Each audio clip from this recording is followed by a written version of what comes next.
Boche Gold and Diamonds. Buy now, pay later. Shoranur railway സ്റ്റേഷനിൽ ട്രെയിനിൽ നിന്ന് 17 കിലോ കഞ്ചാവ് പിടികൂടി. ഉച്ചയോടെ എത്തിയ എഗ്മോർ എക്സ്പ്രസിലെ ജനറൽ കോച്ചിൽ 2 ബാഗുകളിലായി സൂക്ഷിച്ചിരുന്ന കഞ്ചാവാണ് പിടികൂടിയത്.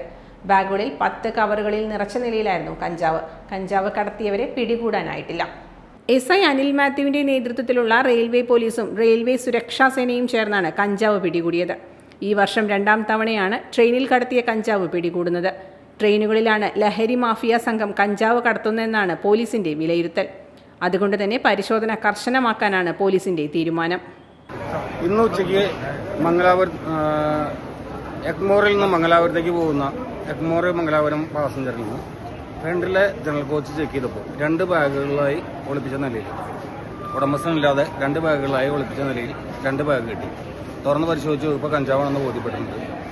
ഇന്ന് അത് നമ്മളിവിടെ വെച്ച് തൂക്കം നോക്കിയതിൽ 17 കിലോ 150 ഗ്രാമോളം ഉള്ളതായിട്ട് മനസ്സിലായിട്ടുണ്ട്. അപ്പോൾ 2026 ഇത് 2ാമത്തെ പ്രാവശ്യമാണ് ഷൊർണൂർ റെയിൽവേ സ്റ്റേഷനിൽ കഞ്ചാവ് പിടികൂടുന്നത്. കഴിഞ്ഞ ഈ മാസം തുടക്കത്തിൽ തന്നെ ഒരു 12 കിലോളം പിടിച്ചിട്ടുണ്ടായിരുന്നു. ഇപ്പോൾ ഒരു 19 കിലോയും ആളുടെ ലെവലിൽ കിട്ടിയിട്ടുണ്ട്. അതായത് ഇത്രയും ക്വാണ്ടിറ്റി ജനങ്ങളിലേക്ക് എത്തുന്നത് തടയാൻ തന്നെ സാധിച്ചതിൽ വളരെ നല്ലൊരു കാര്യമാണ്. Time kids pre school, Mannannur road, Vaniyamkulam. Dot view news. കാഴ്ചകളാണ് ലോകം, കണ്ടു തുടങ്ങുക.